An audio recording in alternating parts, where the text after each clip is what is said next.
This is Gary Atencio with CNTV, and today we are in Texas. I'm here with ProLift Garage Doors. Since 2022, this franchise owner is helping you with your broken, your outdated garage while lifting your garage to new heights. I am joined here with the owner, David Manley. Thanks so much for joining us here today. Yes, sir. Thanks for having me. Excited to be on here.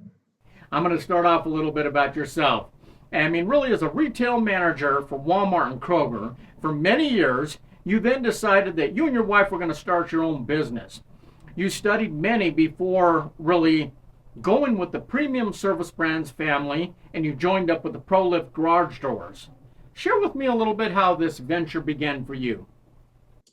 So after my retail career, I moved back to Texas and got on with a manufacturing outfit. They were privately owned. They got bought out. Corporate culture got back into it, and I just didn't like the direction we were going. So it was about a 2-year journey that me and my wife spent on trying to find, our niche, what we could do in the to work for ourselves. And we stumbled across an entrepreneur coach who kind of put us through his process, and we were introduced with 3 different opportunities. And we ultimately chose on the garage door model just because of just the business model. It's, the easy startup, one truck and one guy to get going. It was a lower cost to get involved as well. So that's why we chose ProLift. Excellent. You're talking about a great fit for you. And here we are. You're an entrepreneur today. That didn't take long at all. I mean, our garage door has been said to be the most used door in the entire house. Is quality of great importance when choosing a door that really gets used day in and day out, year round?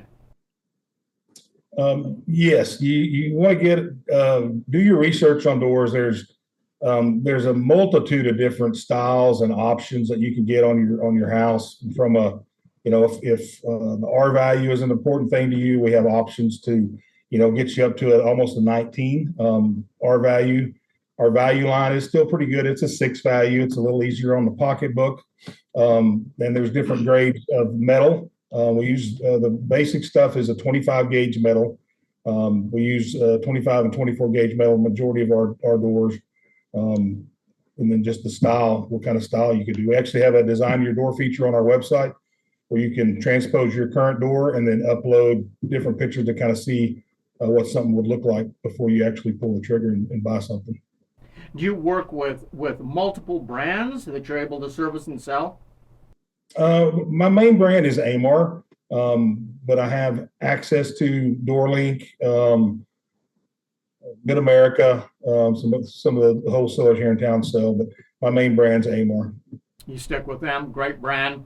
I mean, it's not only the entrance for our automobiles, but I know it's a great way for my kids to get access into my house with a key, without a key, and just having a code.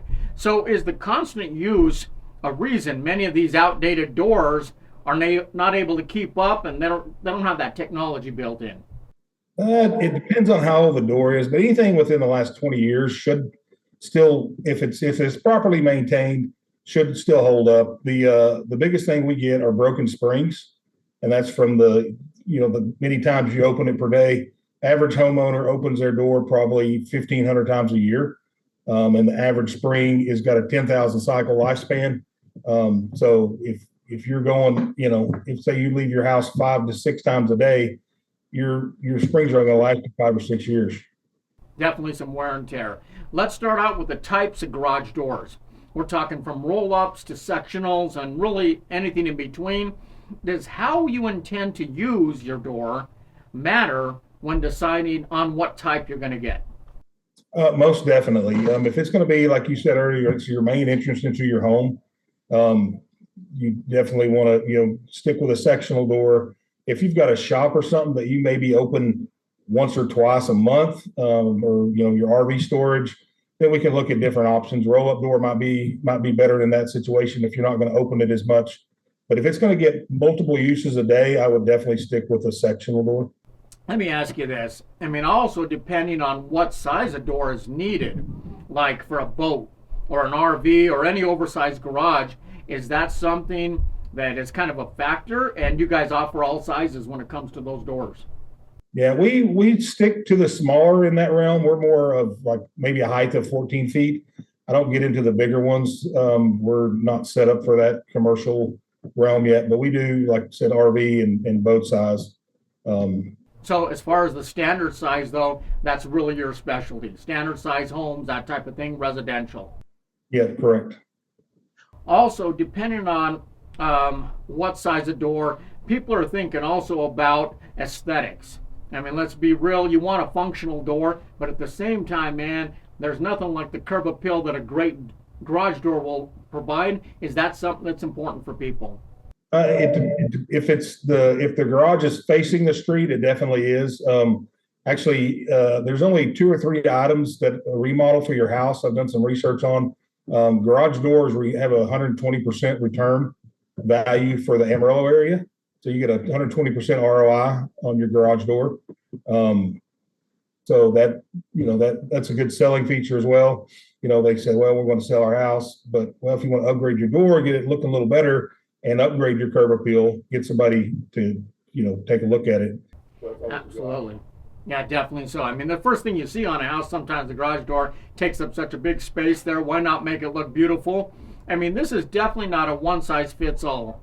Be it counterweight or sliding garage doors, is your team educated to help the consumer when choosing all their options? And is there a consultation, and is that free?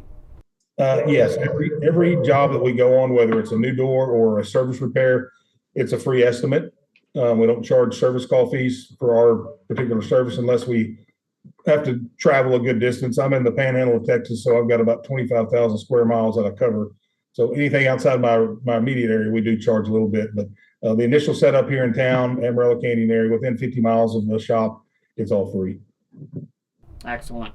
Nationwide, ProLift has become the trusted company for installs. We're talking about over 7,000 installs they've done across the country there. It's safe to say a product is only as good as the install. From brand new installs to replacements, is your team trained really to do all that? Yeah, I put them through an extensive training when we first get hired. We have a lot of videos and training videos. Yep. Industry training to get the idea of what we need to be working on and concentrating on. I mean, as we said before, a garage door definitely gets used. Why is this install probably not a do-it-yourself project? I mean, making sure the door is sealed, it fits perfectly. Is safety a consideration when we're talking about working with springs and moving parts like that? Yeah, so for your first setup on a garage door is getting the track exactly right before you start stacking the panels. You want to make sure the panels are going up level. And then once you get everything in, your springs are the most dangerous part of the garage door.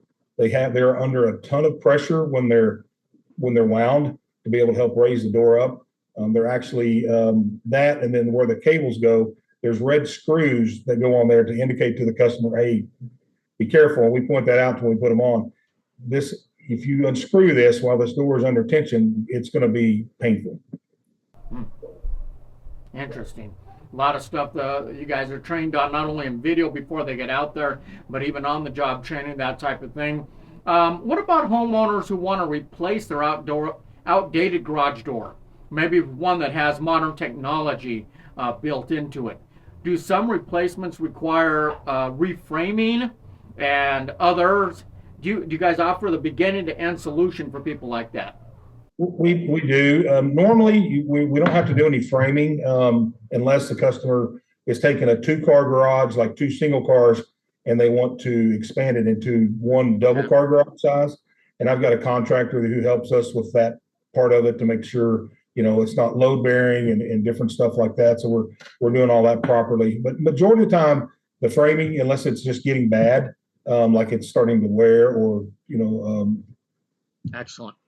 Yeah, if it's starting to go bad, then we'll put in new framing as well. I mean, you definitely have people you can come in touch with if there needs to be framing like that. But most of the time, you're dealing with a lot of standards you can just replace and go out.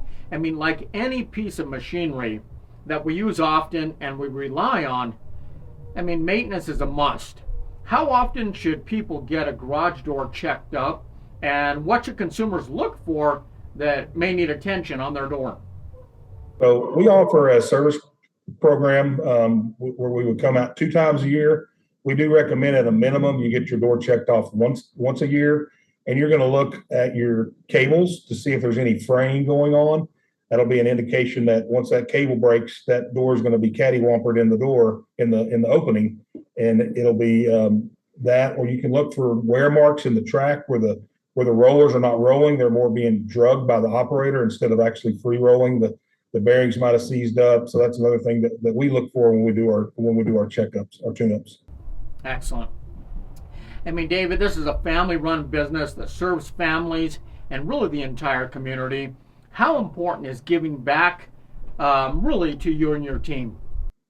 So we partner with Fill with Hope. It's a local nonprofit here in Amarillo that serves the Canyon Independent School District for like a snack pack program. Do food drives for them to help get the needed food that they need. We started that basically right when we started our franchise, maybe 6 months after we got going. We ended up partnering with them, and we do food drives with them at the grocery store. We sponsor them at their golf tournament.